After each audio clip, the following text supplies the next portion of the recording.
Hello friends, welcome to legal affairs. आज हम पढ़ेंगे सेक्शन 172 से 176 तक, that is bailment of pledge. Let's start with section 172 which says pledge, pawner and pawnee defined. What is pledge?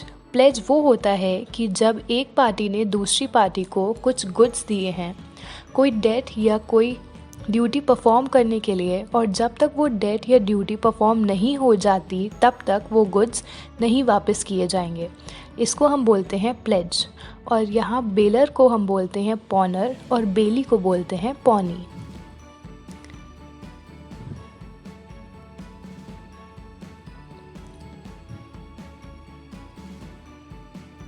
Section 173 which says pawnee's right of retainer. इसका मतलब है pony अपने पास pledge goods रख सकता है 4 सिचुएशंस में। फर्स्ट, जब तक डेट रिकवर नहीं हो जाता। सेकेंड, जिसके लिए वो गुड्स लिए गए थे वो कॉन्ट्रैक्ट परफॉर्म नहीं हो जाता। थर्ड, या डेट का इंटरेस्ट नहीं मिला है उसके लिए।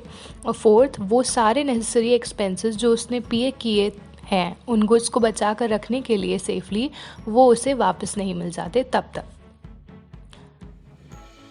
Section 174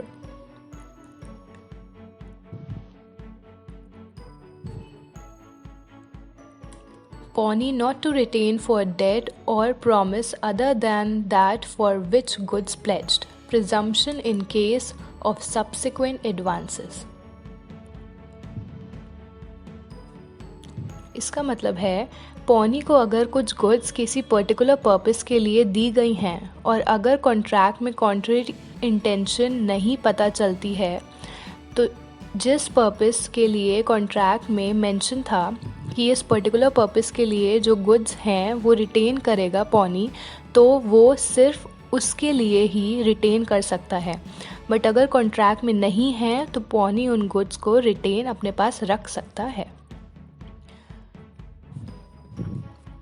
प्रिजम्पशन ऑफ एडवांसेस, इसका मतलब है कि अगर डेट का इंटरेस्ट या कोई परफॉर्मेंस जो होनी है या कोई एक्सपेंसेस जो इनकर किए हैं गुड्स को बचाने के लिए, वो पॉनी जब तक नहीं उसको वापस मिलती तब तक वो गुड्स अपने पास रख सकता है। Section 175 pawnee's right as to extraordinary expenses incurred. इसका मतलब है कि अगर पॉनी ने कुछ एक्स्ट्रा ऑर्डिनरी एक्सपेंसेस इनकर किए हैं गुड्स को सेफली रखने के लिए, तो जब तक वो एक्सपेंसेस उसको वापस नहीं मिलेंगे वो पॉनर से तब तक वो गुड्स अपने पास रख सकता है। Pawnee has this right to incur extraordinary charges from पॉनर।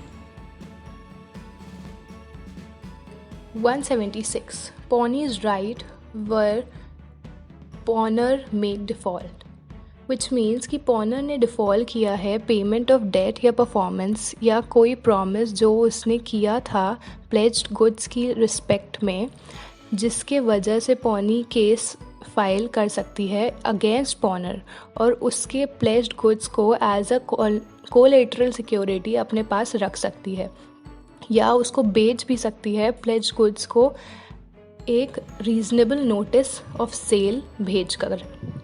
और अगर प्लेज्ड गुड्स को बेचने के बाद उसका अमाउंट डेट अमाउंट से कम होता है तो पॉनर लाइबल होगा, वो पूरा डेट भरेगा बाद में।